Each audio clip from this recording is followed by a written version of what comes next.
Le discernement des esprits, troisième charisme de révélation. Par le discernement des esprits, l'Esprit Saint nous révèle quel esprit est à l'œuvre ou à l'origine d'une idée, d'un phénomène ou d'une action. Quand une pensée, une idée se présente à ton esprit, il est intéressant de discerner, de voir d'où vient cette pensée. Est-ce qu'elle a une origine dans tes blessures, tes peurs, la crainte de ce que pourraient penser les autres? Est-ce qu'elle a une origine rationnelle? C'est le fruit de ta réflexion, c'est le travail de ton intelligence qui arrive à telle ou telle conclusion ou telle hypothèse?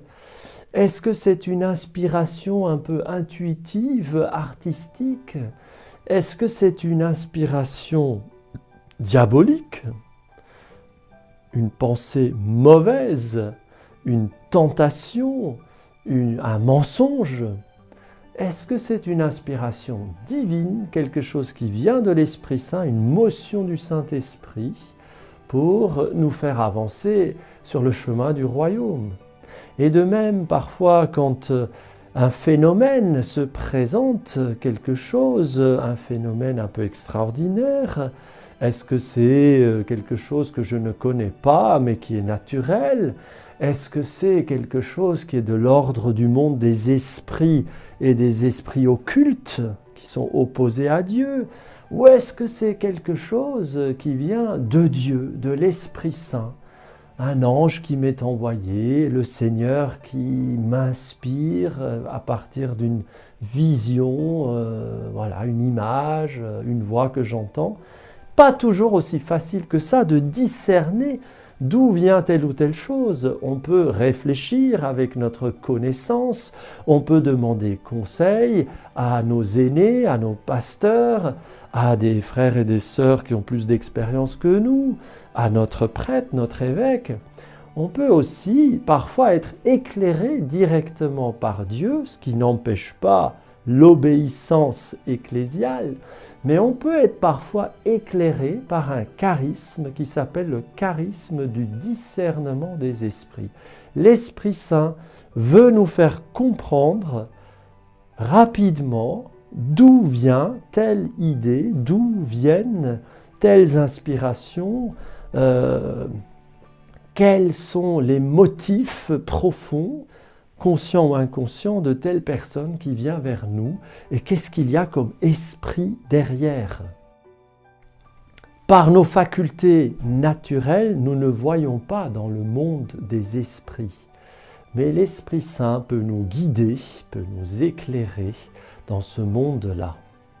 Alors demandons pour notre Église, pour nos pasteurs, bien sûr, qui ont leur prudence pastorale, mais qui peuvent aussi faire appel à ce charisme du discernement des esprits pour les aider, les assister, pour le bien de tous. Demandons-le pour les responsables, mais demandons-le pour nous-mêmes aussi, ce charisme du discernement des esprits, pour sentir, voir, par une motion du Saint-Esprit, d'où vient un phénomène, une action, une idée, de quel ordre est cette réalité.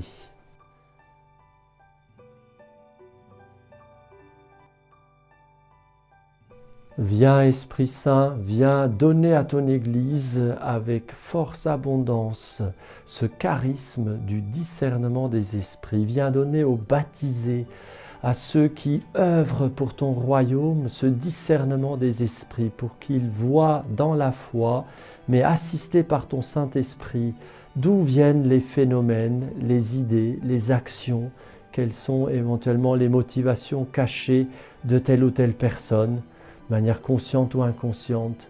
Esprit Saint, merci Seigneur pour ce cadeau merveilleux du discernement des esprits qui nous fait gagner du temps, qui nous permet d'avancer plus vite et plus loin, d'aller davantage dans le sens de ton royaume et d'être moins dupe par rapport aux tromperies de l'ennemi. Que mon frère, ma sœur qui me regarde puisse aussi profiter, bénéficier de ce charisme du discernement des esprits si utile dans le combat spirituel, dans la prière des frères, dans la prière de délivrance, dans le discernement d'options à prendre. Merci Seigneur d'éclairer tes enfants par ton Esprit Saint, que ta puissance illumine nos intelligences, au nom du Père et du Fils et du Saint-Esprit. Amen.